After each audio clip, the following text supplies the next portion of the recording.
রুমাইশাদের বাড়ির পাশ থেকে ২০-২৫ হাত দূরত্ব রেখে মেইন রোড চলে গেছে। ভেজা জামাকাপড়গুলো হাতে নিয়ে শামসুলের সাথে রাস্তা থেকে নেমে বাড়িতে ঢুকলো রুমাইশা। আয়েশা ওদের অপেক্ষাতেই ছিলেন। রুমাইশাকে এভাবে খোলামেলা অবস্থায় আসতে দেখে তিনি কিছুটা অবাক হয়েই বললেন, কিরে, তোর বোরখা হাতে কেন? রাস্তা দিয়ে কি এভাবেই এসেছিস? রুমাইশা কিছু বলার আগেই শামসুল বললেন, সাফওয়ান এসে দিয়ে গেছে ওকে গাড়িতে করে। আয়েশা কিছু বললেন না, কিন্তু তার চাহনি দেখে বোঝা গেল বিষয়টি তার মোটেও পছন্দ হয়নি।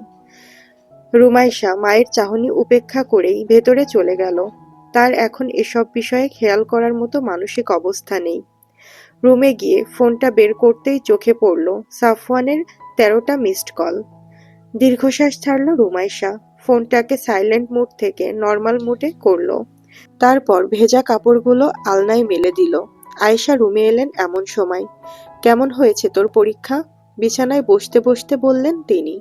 ভালো হয়েছে মা, কমন এসেছে সব, নিজের কাজ চালিয়ে যেতে যেতে বলল রুমাইশা।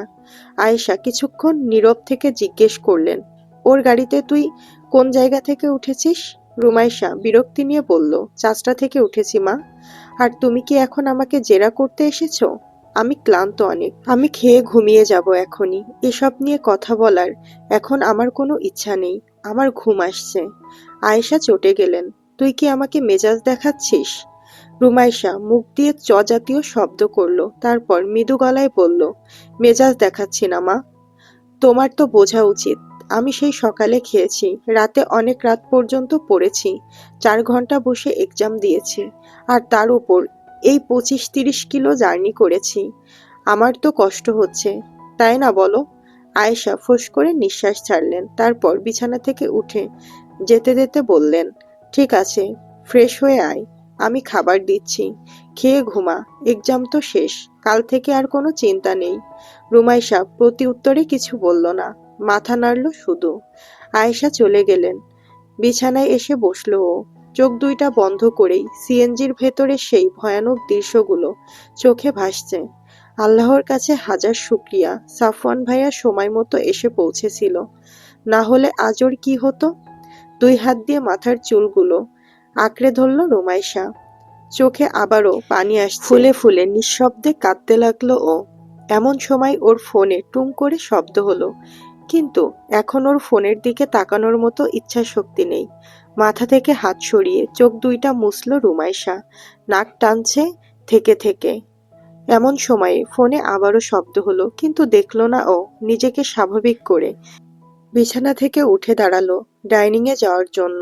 এবার ফোনটা হাতে নিল রুমাইশা।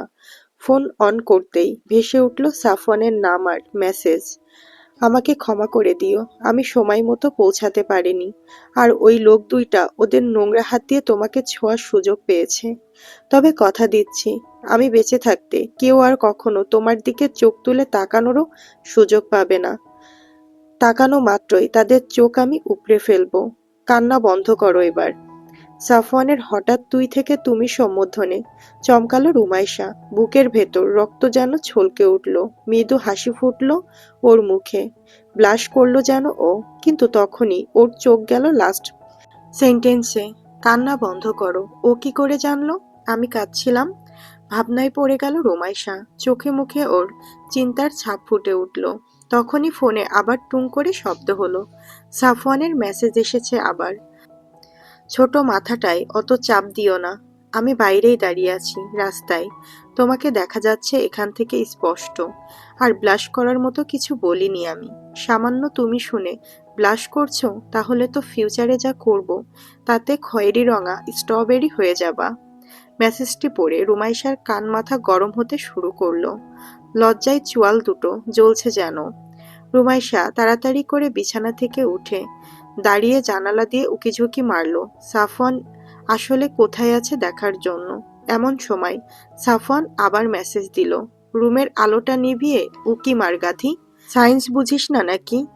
এবারের মেসেজটা দেখে মেজাজ গরম হয়ে গেল রুমাইশার। আমাকে গাধি ডাকলো? জানালা দিয়ে ভুরু কুচকে তাকিয়ে দাঁতে দাঁত চেপে বিড়বিড় করে বলল, তুই গাধা শালা। এ সময়ে আবার মেসেজ এলো, কুল ডাউন, কুল ডাউন, মেনে নিচ্ছি আমিই গাধা। রুমাইশা মেসেজটি পড়ে কটমট করে শুধু তাকালো ফোনের দিকে, কিন্তু কিছু বলল না। বিছানার মাথার কাছে থাকা লাইটের সুইচটা টিপে বন্ধ করে দিল। তারপর জানালার কাছে এলো আবার। রাস্তাটা এখান থেকে স্পষ্ট দেখা যাচ্ছে। লম্বা চওড়া কেউ একজন দাঁড়িয়ে আছে গাড়ির সাথে হেলান দিয়ে। অন্ধকারে বোঝা যাচ্ছে না তেমন। রুমাইশাকে জানালার কাছে দেখেই নিজের চোখের গগলস খুলে ফেলল সাফওয়ান। অন্ধকারে জ্বলজ্বল করে উঠল ধূসর সবুজ রঙা চোখ দুইটা। দূর থেকে এবার স্পষ্ট থেকে স্পষ্টতর হলো সাফওয়ানের অবয়বটা। মুখে মাস্ক নেই, শরীরের উপরের অংশ অনাবৃত, প্যান্টের পকেটে হাত দিয়ে গাড়ির দরজায় পেছন ঠেকিয়ে দাঁড়িয়ে আছে। চোখ দুইটা রুমাইশার চোখে। এই আবছা আলোতে কালো কুচকুচে ঠোঁট দুইটা যেন সাফওয়ানের সৌন্দর্য বাড়িয়ে দিয়েছে কয়েক গুণ। রুমাইশা তাকিয়ে আছে অপলক, মুখটা আস্তে আস্তে হা হয়ে যাচ্ছে ওর। জলজলে চোখের এই শ্যামরঙা পুরুষটির মারাত্মক ঝলকে চোখ ঝলসে যাওয়ার উপক্রম ওর। এতক্ষণ রুমাইশার মনমরা চেহারা দেখে যে ক্ষতটা বুকের ভেতর হচ্ছিল সাফওয়ানের, সেটা রুমাইশার এই মুগ্ধ চাহনি দেখে নিমিষেই উপশম হলো। নিঃশব্দে হাসল ও। পকেটের ভেতর থেকে ফোনটা বের করে কল করল রুমাইশাকে। রিংটনের শব্দে সম্বিত ফিরে পেল রুমাইশা। সাফওয়ানের দিকে ওভাবেই তাকিয়েছিল ভেবেই লজ্জায় পড়ে গেল ও।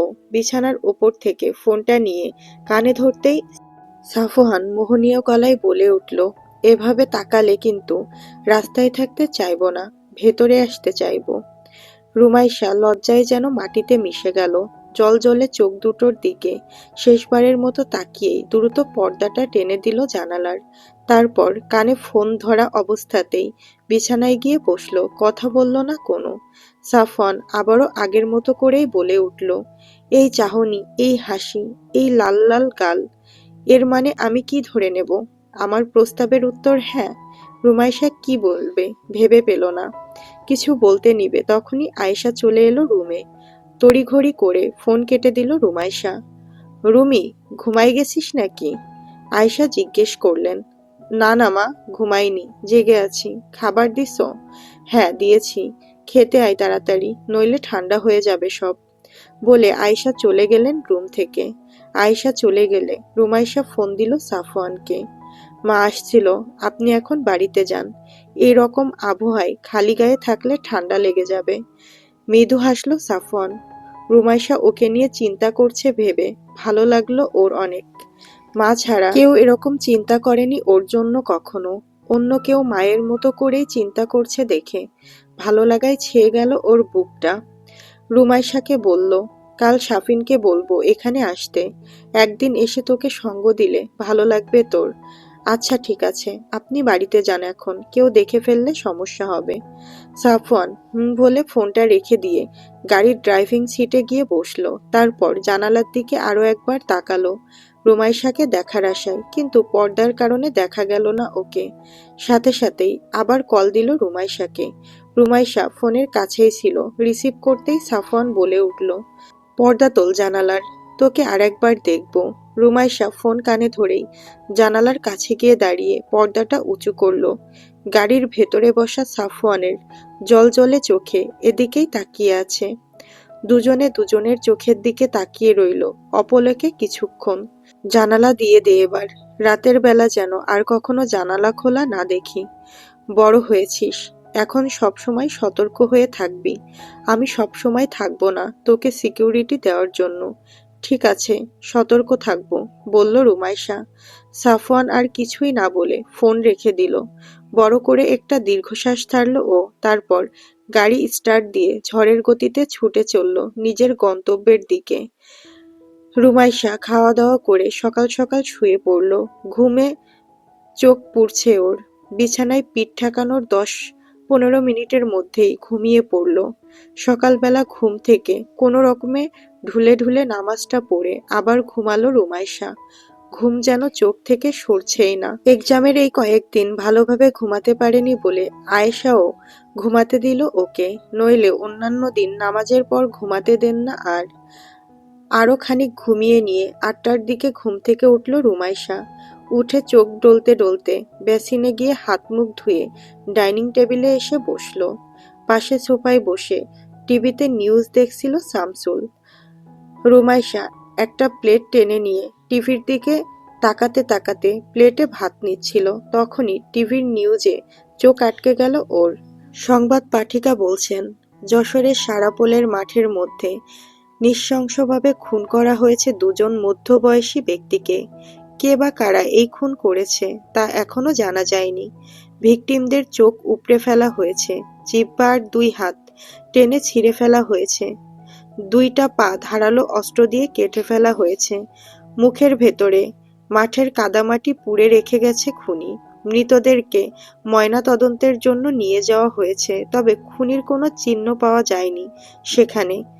ধারণা করা হচ্ছে পূর্ব শত্রুতার জের ধরে কেউ এই নৃশংস হত্যাকাণ্ড ঘটিয়েছে। নিউজ শুনে রুমাইশা যেন খেতে ভুলে গেল। সংবাদ পাঠিকা লোক 2টার স্থির চিত্র দেখালেন টিভিতে। রুমাইশার হাত পা ঠান্ডা হয়ে গেল। এরা তো ওরা। রুমাইশার গলা শুকিয়ে গেল একেবারে। সাফওয়ান কাল খুন করেছে ওদের। এজন্যই কি বলেছিল যে ও আমার ব্যাপারে কাউকে ছাড় দেবে না? এটা কি করলেন আপনি? কি করলেন? এখন যদি ধরা পড়ে যান, পুলিশ যদি কোনোভাবে জেনে যায়, তাহলে কি হবে? জেলে নিয়ে যাবে আপনাকে। কিন্তু তার আগে তো আপনার চেহারা দেখবে ওরা। আপনার মুখ খুললে তো সবাই জেনে যাবে আপনি কি। তখন কি হবে? মেরে ফেলবে তো ওরা আপনাকে। মনের ভেতর যুদ্ধ শুরু হলো রুমাইশার। ওর মাথায় কোনো কাজ করছে না, সবকিছুই এলোমেলো লাগছে। কি হবে এখন? আয়েশা রান্নাঘর থেকে এসে দেখলেন রুমাইশা ভাত না খেয়ে মেঝের দিকে তাকিয়ে আছে এক পলকে। তরকারিও নেয়নি এখনো। আয়েশা রুমাইশার পাশে এসে দাঁড়িয়ে বলল, কি ভাবছিস এত? দ্রুত খেয়ে নে, সাফিন আসবে একটু পরে। তোর ফুপ্পি ফোন দিয়ে জানালো আজকে থাকবে। তাড়াতাড়ি খেয়ে গেস্ট রুমটা গোছা সুন্দর করে। আয়েশার কথাই রুমাইশা নিজের ভাবনার জগৎ থেকে ফিরে আসলো। টেনশনে ওর মাথা কাজ করছে না, গা ঘেমে যাচ্ছে। দ্রুত খেয়ে নিয়ে রুমে গিয়ে ফোনটা হাতে নিল। অসহায় হয়ে মন আর মস্তিষ্কের সাথে খানিকক্ষণ যুদ্ধ করে ফোনে সাফওয়ানের কন্ট্যাক্ট নাম্বারটা মিলল। তারপর কিছুক্ষণ দোনামোনা করে মেসেজ করলো সাফওয়ানকে, আপনি এটা কি করেছেন? কি হবে এবার? আপনার কিছু হলে আমি কি করব?